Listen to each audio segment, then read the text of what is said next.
t'invite à peut-être prendre un papier et un crayon pour prendre des petites notes de ce que je vais vous dire, parce qu'on va faire le questionnaire ensemble, finalement. Bonjour, Teresa.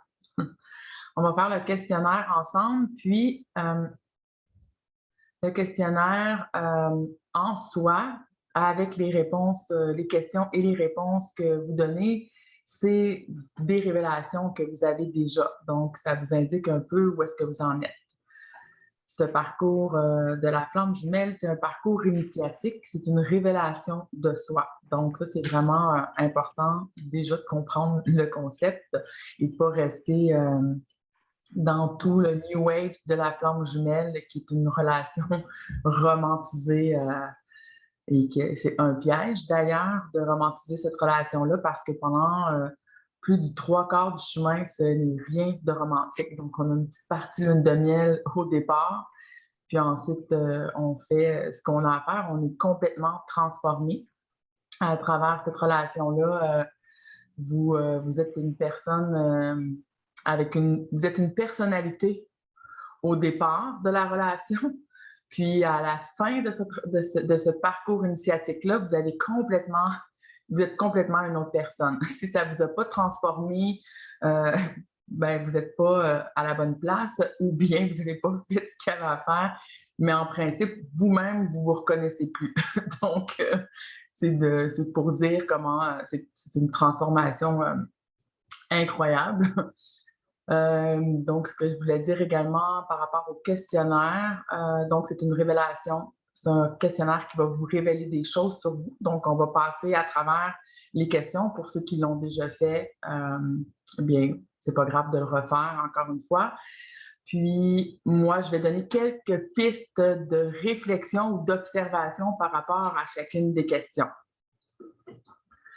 Alors, on va commencer. Je vais aller partager mon écran, puis je vais vous permettre à la fin de poser des questions, soit si vous voulez prendre le micro-caméra ou juste écrire dans le chat. Je vous faites ce que vous voulez finalement. Alors, je vais aller partager mon écran.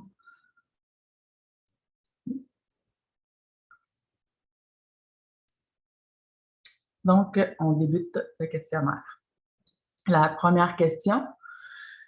Crois-tu mériter le meilleur? Donc, les réponses qui sont possibles, jamais je n'ai pas de chance. Donc, la personne, elle se dit que dans la vie, finalement, ça démontre qu'elle croit qu'elle est victime de la vie et qu'elle n'a pas de certains pouvoirs de changer quelque chose. Donc, elle n'est pas encore sortie, la personne qui va répondre à cette question-là, de je peux faire des actions, je peux prendre action dans ma vie pour faire des changements parce qu'on attire à nous par vibration. Donc ça, c'est vraiment important de comprendre. Et quand on est dans un parcours de flamme jumelle, vous le voyez, quand il y a une reconnexion avec l'autre, toutes les mémoires, toutes les peurs, les fausses croyances, tout ce qui est limitant remonte comme un tsunami. Puis ensuite, on est pris avec ça. Finalement, tout a été mis sur la table. Puis là, on doit démêler tout ça. On doit faire notre travail. Puis vous le voyez, pour ceux qui commencent à avoir des contacts, parce qu'il y a eu une longue période sans contact, le temps qu'on fasse notre travail, ou bien que quand même des contacts qui ont eu lieu tout au long du parcours. Certaines personnes, ça arrive qu'il y a des contacts tout au long du parcours. Mais vous voyez que quand il y a quelque chose qui change dans votre vibration, que vous êtes moins dans les peurs, moins dans l'ego, moins dans le contrôle, eh bien, l'autre, il y a automatiquement quelque chose qui se passe chez l'autre. C'est l'intrication quantique. Ça, c'est vraiment important de comprendre que dans l'intrication quantique, eh bien, il y a un effet instantané. C'est instantané que l'autre particule d'atome, c'est expliqué avec l'atome, que l'autre particule d'atome a des changements tout de suite qui se fait en lui, en elle, une atome, peu importe. Donc, et là, je vois que je vais parler pendant très longtemps si j'explique tout ça en détail, mais je l'explique en détail dans le programme Love. Donc,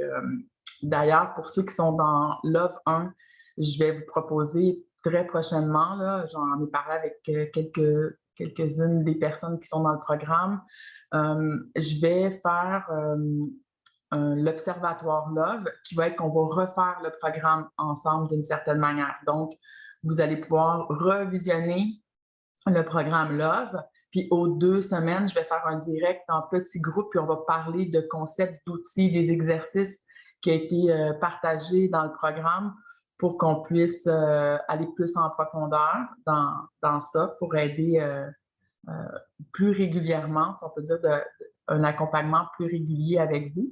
Puis bien sûr, ceux qui vont s'inscrire dans les prochains jours, vous allez pouvoir embarquer aussi dans ce groupe-là.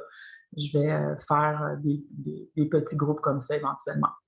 Donc, on est juste à la première question de 36.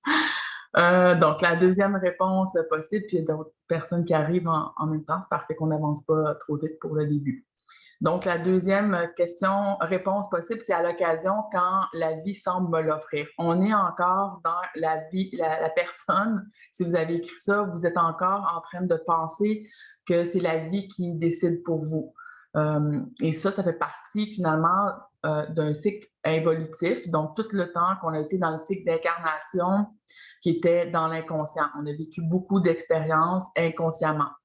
Et là, plus on devient conscient, mais on change complètement dans les lois universelles. On va aller plus dans je deviens co-créateur. C'est comme si quand on est dans un inconscient, tous les gens qui sont dans l'inconscient collectif, bien c'est certain, ils sont plus manipulables, ils sont plus contrôlables, si on peut dire, on sait déjà d'avance une personne comment elle va réagir face à la peur, face à telle situation. C'est déjà prévu d'avance. Alors, plus une personne devient consciente, plus elle sort de ces programmations-là et plus elle va réagir de manière complètement différente d'une fois à l'autre. Donc, disons qu'il y a une personne qui vous crie après, une personne inconsciente, elle va constamment réagir de la même manière, elle va se rétrécir, par exemple, ou elle va avoir vraiment peur, alors qu'une personne qui se conscientise, elle va pouvoir une journée avoir peur, l'autre journée, elle va être en colère, l'autre journée, ça va rien lui faire. C'est comme elle devient dans l'instantané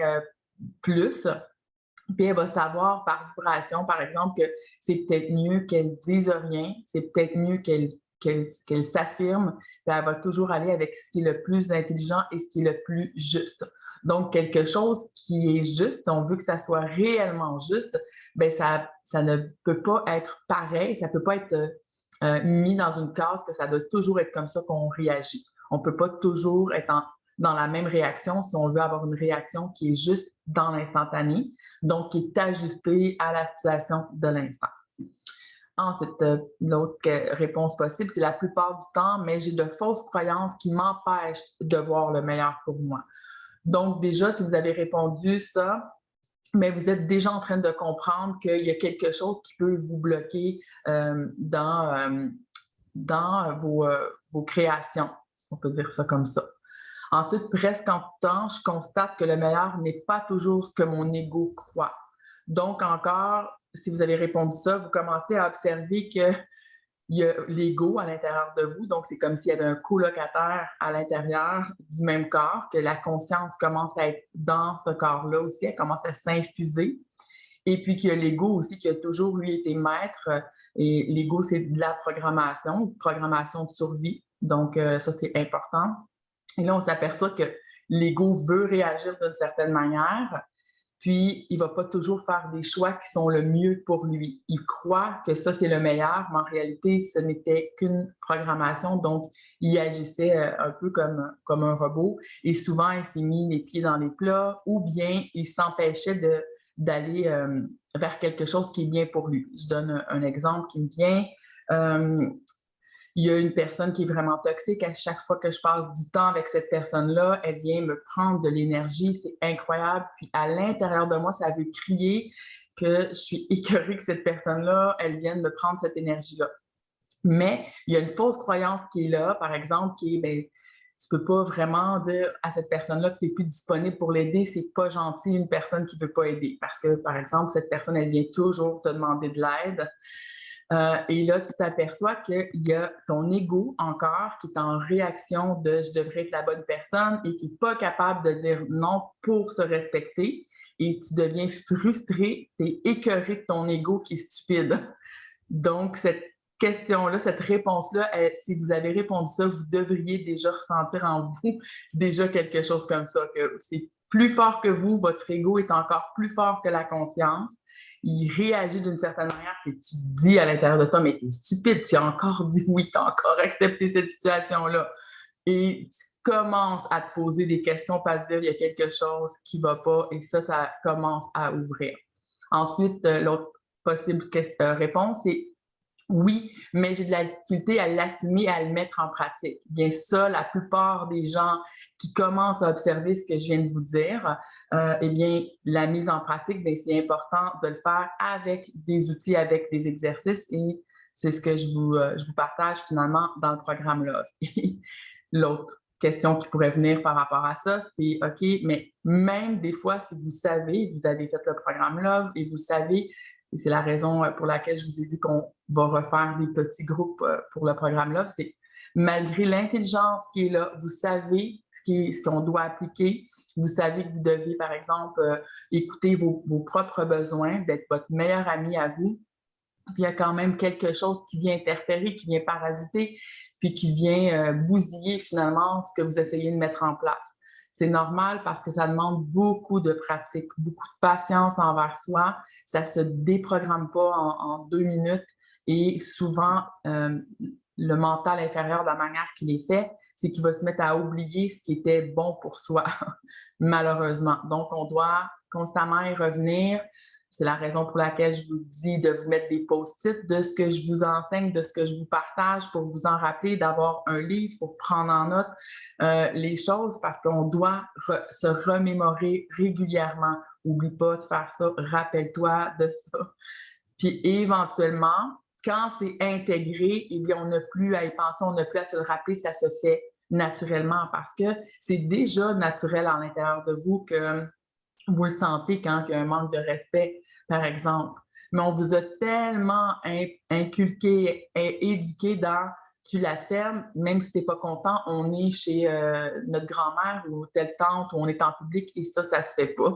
Puis ça, c'est tellement incrusté que juste le fait de se permettre de dire ça me tente pas, j'ai pas envie, ça me le dit pas à l'intérieur de moi, je vais me manquer de respect pour respecter l'autre à l'extérieur, eh bien, on est dans le faux tout le long et on se fait descendre en vibration sans le savoir.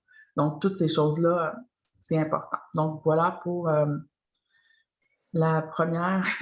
La première, donc je vais répondre.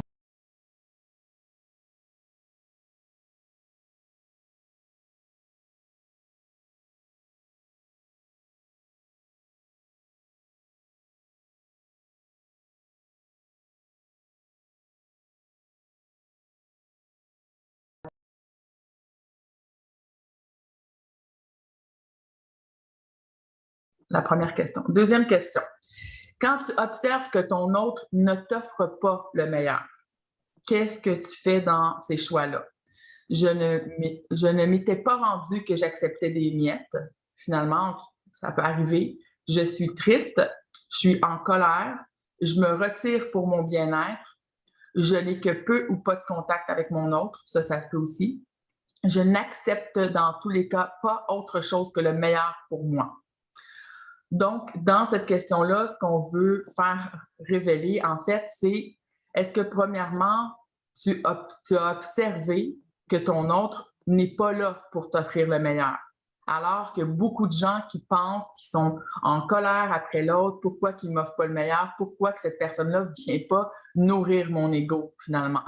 Pourquoi que cette personne-là ne me donne pas ce que moi, je veux? Alors qu'on parle ici dans un parcours de flamme jumelle, qu'on s'en va vers un autre type d'amour complètement, qui est un amour beaucoup plus sain, beaucoup plus profond, parce que jusqu'à maintenant, on a vécu que l'ombre de l'amour qui était de la souffrance. Et là, on vous retourne complètement vers vous. Et même si vous êtes en colère après votre autre, même si vous êtes dans une tristesse pendant un bout du parcours, un long moment du parcours, des incompréhensions, on sent que c'est injuste, etc., eh bien, vous vous apercevez avec le temps que l'amour reste là quand même. Que même si une journée, on est triste, on est en colère, on veut tout couper, eh bien, c'est plus fort que nous, c'est le moteur, c'est l'amour vraiment derrière de ce parcours-là. c'est que ça revient.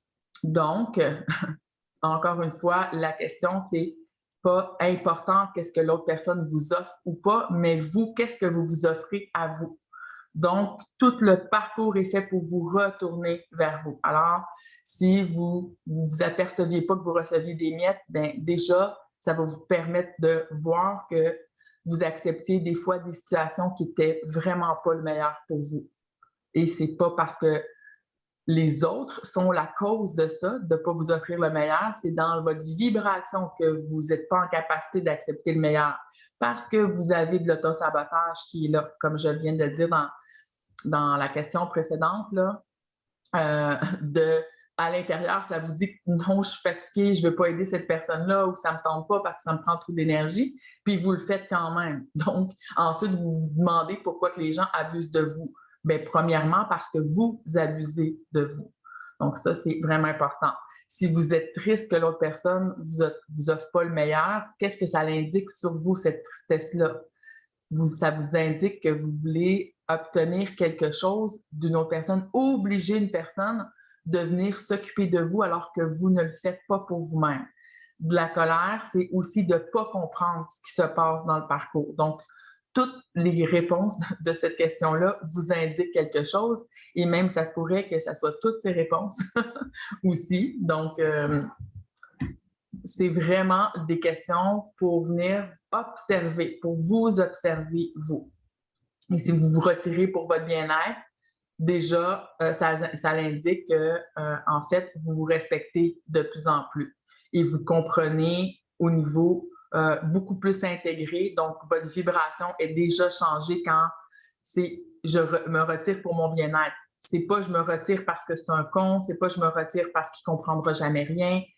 On n'est plus dans c'est à cause de lui quand on indique la réponse, je me retire pour mon bien-être. Ça, c'est vraiment important à comprendre et je n'accepte dans tous les cas pas autre chose que le meilleur pour moi. Eh bien, là, on est vraiment dans on observe dans notre vie à tous les niveaux qu'on n'accepte pas rien de ce qui est autre chose que le meilleur pour soi. C'est pas juste avec cette relation de flamme jumelle-là, c'est vraiment dans toutes les relations de notre vie à tous les niveaux avec notre père, avec le pape, peu importe, peu importe qui est devant nous, nous n'acceptons que le meilleur. Donc voilà pour cette question. Ensuite, numéro 3. Acceptes-tu qu'ils ne te choisissent pas en ce moment? Non, pas du tout. Donc, il y a plein de réactions de l'ego qui sont là, plein de fausses croyances qui sont là. Ça varie d'une journée à l'autre. Ça, c'est pendant un long moment que ça peut faire ça parce que, encore une fois, c'est comme si dans notre compréhension, pendant un long moment du parcours, on est beaucoup interféré, parasité, manipulé par tout ce qui est le collectif de flammes jumelles qui nous dépeint une situation romantique et qu'on indique que l'autre est dans le déni, que l'autre, il va avoir des fautes karmiques, par exemple, ou peu importe, alors qu'en réalité, c'est que dès que vous êtes plus penché sur vous, que la vibration n'est plus tournée vers l'autre, eh bien, automatiquement, l'autre a de l'espace pour revenir. Donc, ça varie d'une journée à l'autre parce qu'on est parasité dans le sens qu'on danse sur un pied puis on danse sur un autre. Des fois, on comprend. C'est comme si notre mental, dans notre compréhension, notre mental inférieur, c'était comme un ciel avec des nuages. Donc, il y a des journées où est-ce que le ciel est complètement bleu, tu vois clair, tu comprends le parcours, tu le sais, tu le sens, tu as confiance en toi, tu as confiance en ce parcours-là. Puis tout à coup, il y a une information qui vient de rentrer, une information nouvelle qui vient te parasiter, puis là, tout à coup, tu vois des nuages, tu vois noir, tu es fâché, tu es triste, tu comprends plus, tu penses que c'est injuste, puis tu retombes finalement dans le panneau de l'illusion. Donc, ça peut arriver, ça va varier d'une journée à l'autre. Parce que là, tu vis un moment dans ta vie que tu aimerais partager, parce que tu es découragé, ton ego, il trouve ça long, etc. Donc, tout ça, ça peut venir parasiter finalement ta vibration, ta centricité. Quand que tu as répondu la plupart du temps, eh bien, c'est parce que de plus en plus, ça devient stable, la compréhension que tu as du parcours. puis ta vibration, elle est complètement changée. Et quand tu réponds oui, ça fait aucune différence qu'il soit là ou non, eh bien là, tu es vraiment solide dans ta vibration et c'est pas parce que tu as lâché la serviette puis que tu dis qu'il n'existe plus puis cette personne-là n'est plus dans tes pensées parce que c'est impossible que cette personne-là soit plus dans vos pensées. Par contre, à un certain point, elle est dans tes pensées, mais tu n'en souffres plus. Elle est dans ton être, tu la sens tout le temps présente, mais tu n'en souffres plus. Donc ça, c'est important. Puis à partir du moment où ça fait plus de différence réellement et pas juste parce que ton ego s'accapare de cette information-là, il se dit « je vais tout faire pour me sentir que ça me fait plus rien ». Mais à partir du moment où réellement ça fait plus de différence et que c'est réellement dans la vibration, bien, de toute manière, l'autre revient à partir de ce moment-là. Il y a des contacts qui se remettent en place. Et quand je dis « revient », c'est pas qu'il vous cogne à la porte et il vous demande en mariage. C'est pas ça, un retour de l'autre. C'est qu'il revient, il y a des conversations qui peuvent être installées, on peut se parler, il y a une amitié qui se bâtit avant tout. Ça, c'est important. Tu veux parler? Tu peux ouvrir ton micro. Oui, voilà. Vous m'entendez? Oui. Oui, voilà. Ben, bonjour. Bonjour. Bon.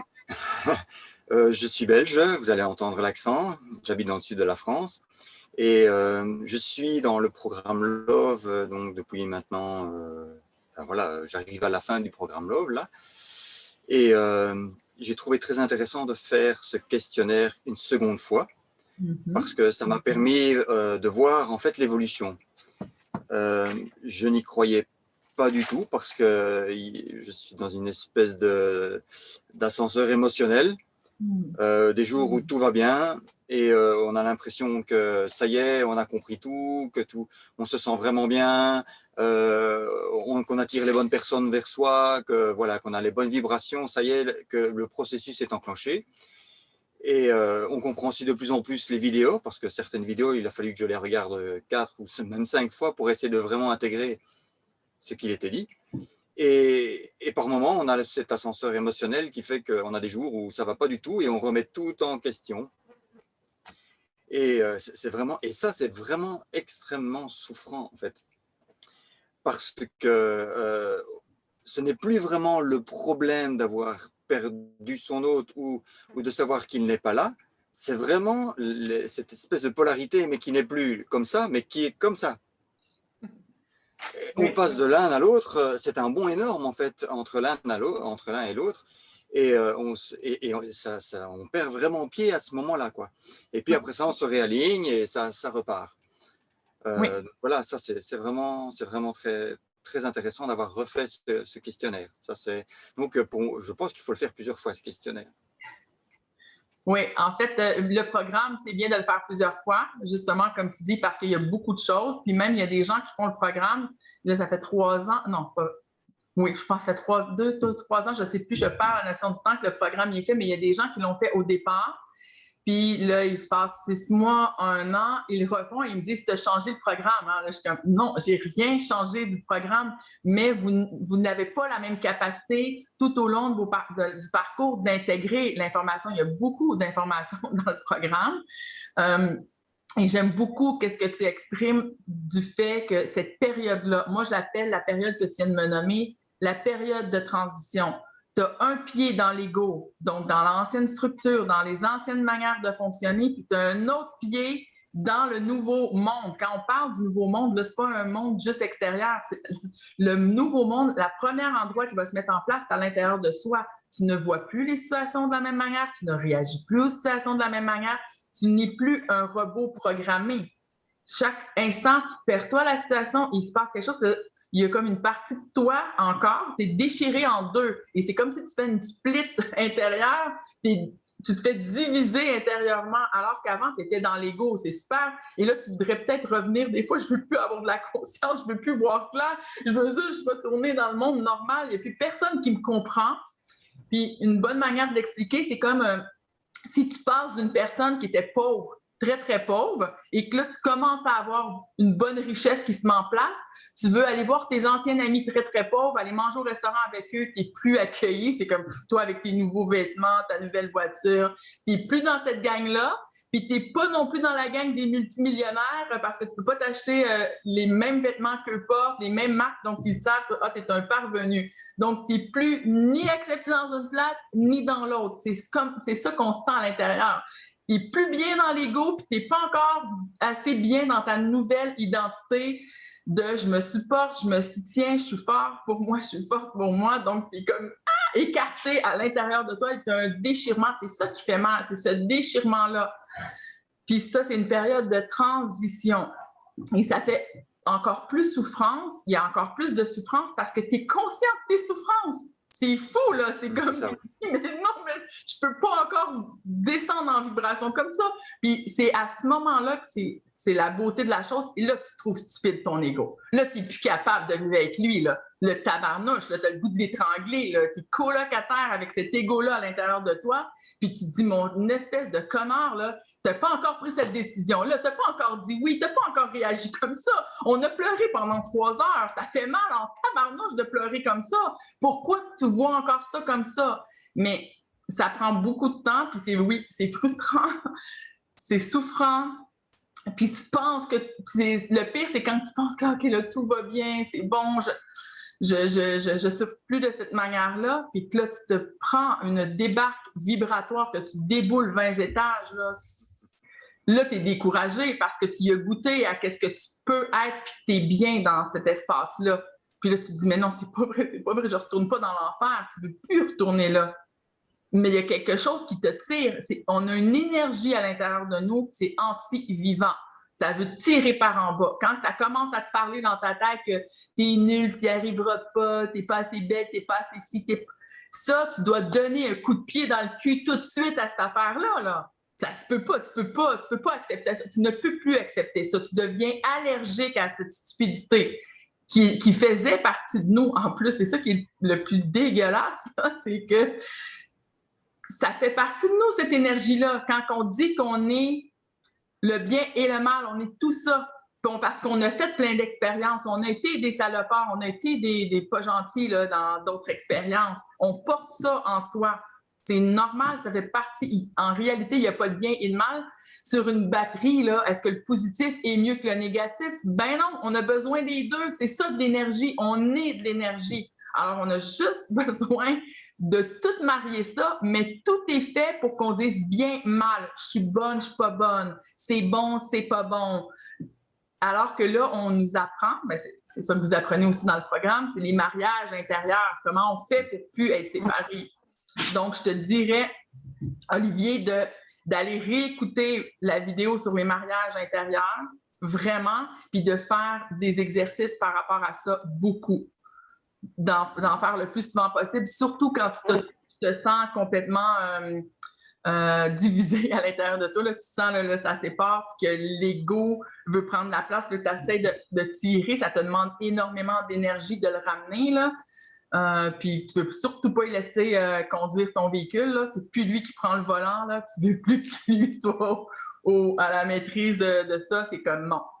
Donc, dès que tu peux, c'est comme, OK, tu prends l'ego qui voit ça, qui va, oui, par exemple, je ne sais pas, moi, ça pourrait être quoi. Est-ce que tu peux me donner un exemple de où est-ce que tu te sens le plus séparé à l'intérieur de toi pour qu'on puisse en faire un mariage intérieur? Où est-ce que je me sens le plus séparé? Oui, où est-ce que tu sens que ça te déchire le plus? Ben, c'est que il se peut que je la croise quand c'est du visuel, par exemple. Oui. Et donc voilà. Je suis à un stade où je n'ai pas envie de la voir et je sais que la séparation a été vraiment nécessaire.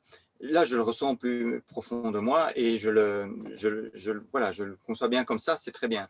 Mais quand je la vois, ça soulève une émotion importante. C'est vraiment un déchirement.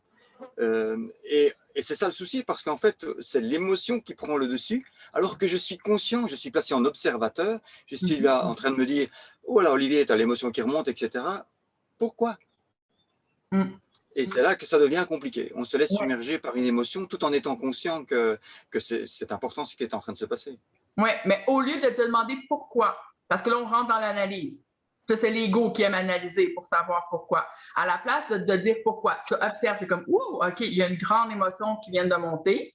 Et ce que tu peux observer en arrière, c'est il y avait deux polarités qui étaient là. Un, wow, je suis super contente, c'est comme ça me fait du bien de la voir. Puis l'autre côté, il y a peut-être une peur qui est là. Peur de peut-être qu'on n'y arrivera pas, elle me voit pas comme que je voudrais qu'elle me voie, ou peu importe. Donc, le mariage, c'est que tu vois, ben oui, il y a une peur qu'elle ne te voit pas, il y a une peur de ne pas y arriver, puis il y a aussi que je suis content de l'avoir. C'est ça que tu dois marier ensemble. On ne se pose pas la question pourquoi, on veut prendre ces deux sphères-là, comme on veut prendre la sphère de la logique puis de l'émotionnel. Je ne suis pas juste une logique, je ne suis pas juste une émotion, je veux prendre mes deux sphères et je veux les marier ensemble. On ne se pose plus de questions, on fait le mariage.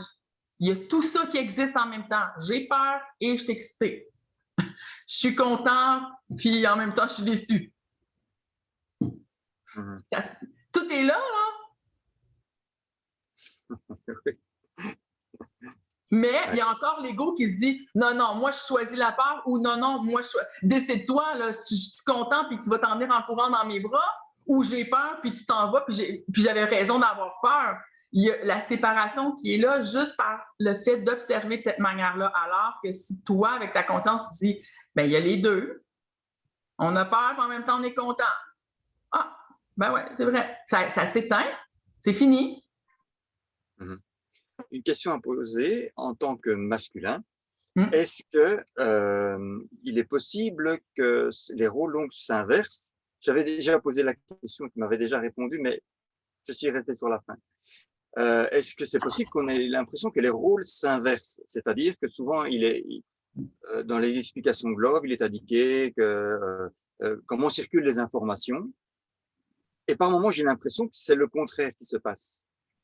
Que je reçois les informations comme le féminin le reçoit et ensuite que c'est elle qui en dispose. Que c'est elle qui conscientise, toi tu reçois des informations puis l'autre conscientise?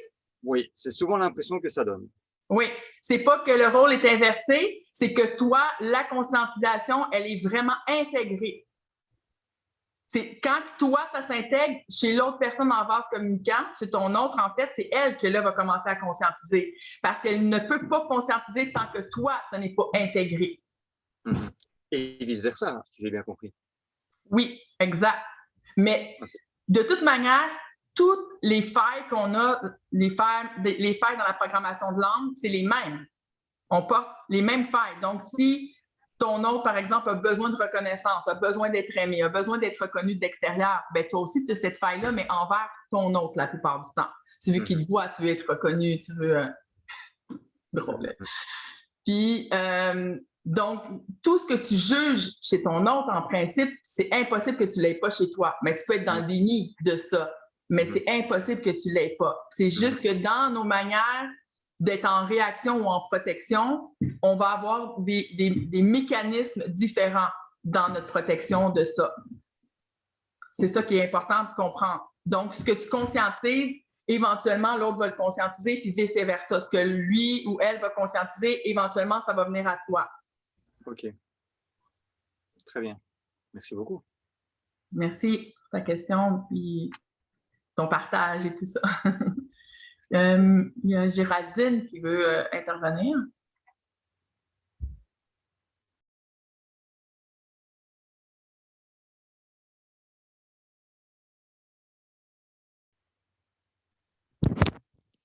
Bonjour à tous. Bonjour, Vous m'entendez? Oui. Okay. Moi, je voulais réagir. Olivier, ça m'a fait réagir ce qu'il disait quand il disait qu'il avait beaucoup d'émotions, notamment à la vue de son autre. Et ça m'a fait penser en fait à un exemple, enfin à plusieurs exemples.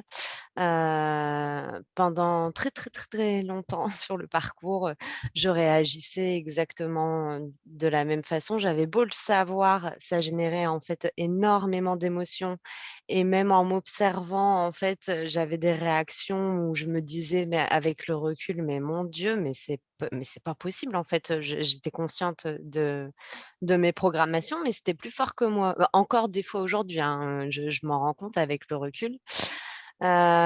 Et j'ai l'impression là que En fait, cette personne, notre autre, c'est tellement puissant, en fait, ce qui, dégage, enfin, ce qui génère comme émotion en nous.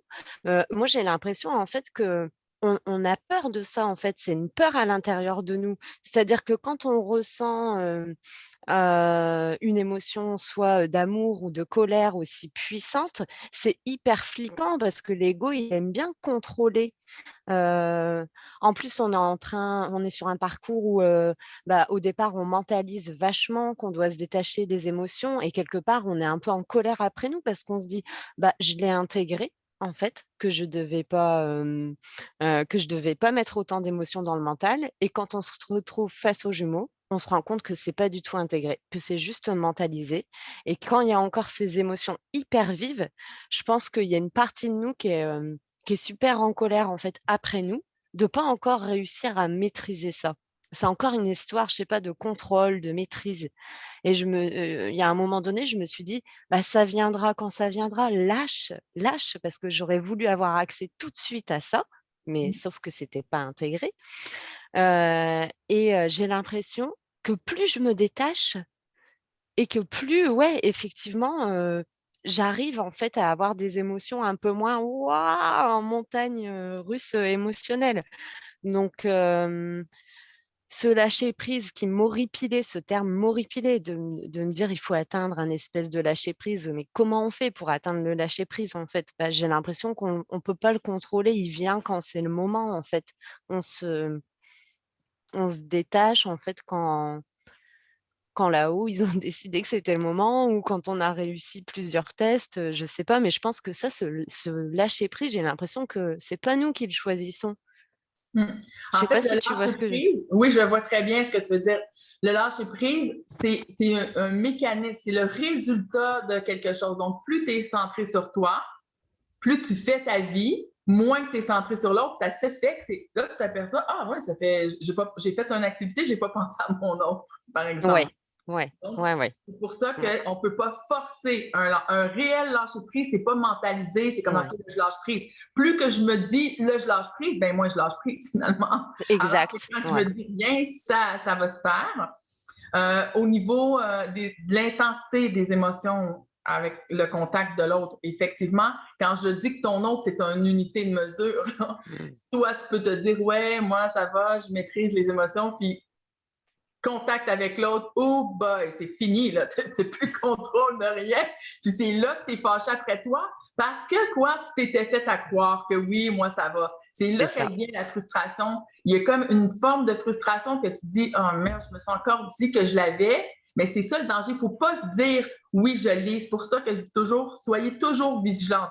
La journée où ce que tu te dis, ouais, c'est bon, moi je l'ai, tu te pètes la gueule en patin, là, tu comprends? Ouais, Les petits enfants là, ils se pensent super bons parce qu'ils ont réussi une première fois, puis là, ils pognent une débarque, comme on dit au Québec. Là. C'est la même chose vibratoirement. Notre prêtrise intérieure soit toujours vigilante, toujours à dire ah, là, ça va bien, on ne sait jamais. Je vais observer ce qui se passe tout le temps. Puis, éventuellement, c'est ça. Plus toi, tu es vraiment dans une vibration où est-ce que c'est pas maîtrisé, c'est juste neutralisé. C'est pas la même chose. On maîtrise pas ça. Ça se fait naturellement que plus tu te connais, plus tu vois que c'est stupide de réagir de telle manière, ben, quand il arrive une situation, tu n'es pas en maîtrise ou en contrôle de ça, c'est juste naturel que tu réagisses pas. C'est comme si, moi, je sais pas, euh, je pourrais donner un exemple. Quand on est un enfant, on va être en réaction face à des choses qu'on ne serait pas rendu adulte. C'est pas parce que tu contrôles ou tu forces les choses, c'est juste parce que tu as compris à un autre niveau, donc la réaction, elle est plus pareille. Je vais donner un exemple. Moi, j'ai de la misère à trouver un exemple, mais disons que tu as un enfant puis on te dit il n'y a plus rien à manger, il faut qu'on aille à l'épicerie. L'enfant peut enregistrer oh mon Dieu, peut-être qu'on n'aura plus jamais à manger. Puis il va être stressé par rapport à ça. Alors qu'un adulte, si je dis il n'y a plus rien à manger, il faut que j'aille à l'épicerie, ben c'est pas vrai qu'il n'y a plus rien à manger. Il y en a encore plein dans le frigidaire. C'est juste que c'est peut-être pas ce que je voudrais manger ce soir ou il me manque quelques ingrédients. Il y a plus sa même sensation peut-être que l'enfant a pu enregistrer parce que tu as de l'information supplémentaire, parce que tu as de l'expérience supplémentaire, donc la réaction, elle va être différente. Donc, c'est la même chose par rapport aux émotions. Plus tu comprends quand il y a des émotions, pourquoi que l'ego réagit à ces émotions, qu'est-ce qui vient que ça s'enflamme, finalement, ben, plus que tu vois quand c'est intelligent puis quand c'est pas intelligent, ben, tu vas plus être en réaction par après, disons comme par rapport à un accident qui est arrivé. Avant, c'est comme, oh, t'es emballé, puis là, tu t'aperçois que ouais, finalement, ça change absolument rien, même si je me mets à pleurer et à crier parce qu'il est arrivé un accident au coin de la rue, ben, plus tu éduques l'ego de cette manière-là, plus par la suite, tu n'as plus à contrôler rien. C'est comme il arrive un accident, puis tu fais comme, wow, OK, ben ouais, c'est un gros accident, c'est triste, etc. Mais tu n'es plus dans la réaction. Et encore, je précise que c'est pas forcer le contrôle, c'est juste intégrer. Oui.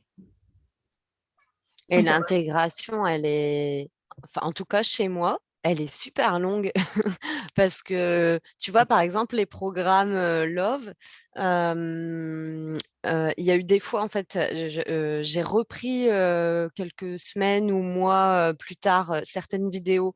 Il y a des passages où je me disais même, ben, je me souviens même plus en fait de ce passage-là. Et ça me surprenait vachement puisque c'est un sujet qui me passionne, donc normalement je retiens quand et là j'étais surprise. Et il y a aussi, tu vois, par exemple, dans mes expériences du quotidien, il y a des fois où je me dis: «Waouh, ça y est, là, ça je l'ai intégré en fait».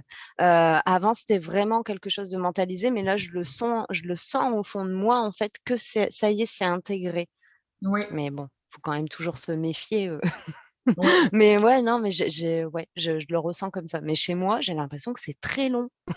Mais c'est pas que chez toi, chez tout le monde. Moi aussi, je Ah, m'inclus dans ça. Tout le monde, tout le monde, tout le monde. Il y a des choses que tu vas intégrer plus vite qu'une autre personne. C'est pour ça que c'est pas important de se comparer. On devrait jamais faire ça. ouais. Toi, tu vas intégrer des choses plus vite. D'autres, ça va te prendre des mois, des années. C'est pas important. C'est ton chemin à toi, premièrement. Ouais, Puis le plus important, c'est pas de se taper sur la tête et de se dire c'est pas un marathon là, qu'on fait, c'est pas un sprint qu'on fait un marathon, un justement. marathon, Puis ouais. le marathon, on n'essaye pas de penser tout de suite au 42e kilomètre parce qu'on va n'y arriverait jamais. C'est comme 1 kilomètre à la fois, puis là, je suis ici maintenant, puis des fois, pendant le parcours, tu as mal à un pied, puis pendant le marathon, puis finalement, tu sens plus ton mal de pied rendu au 10e kilomètre, c'est pas grave, tu continues, puis il y a d'autres choses qui vont ressortir. Alors, ton parcours, c'est ton parcours à toi. Puis oui, il faut être patient avec soi.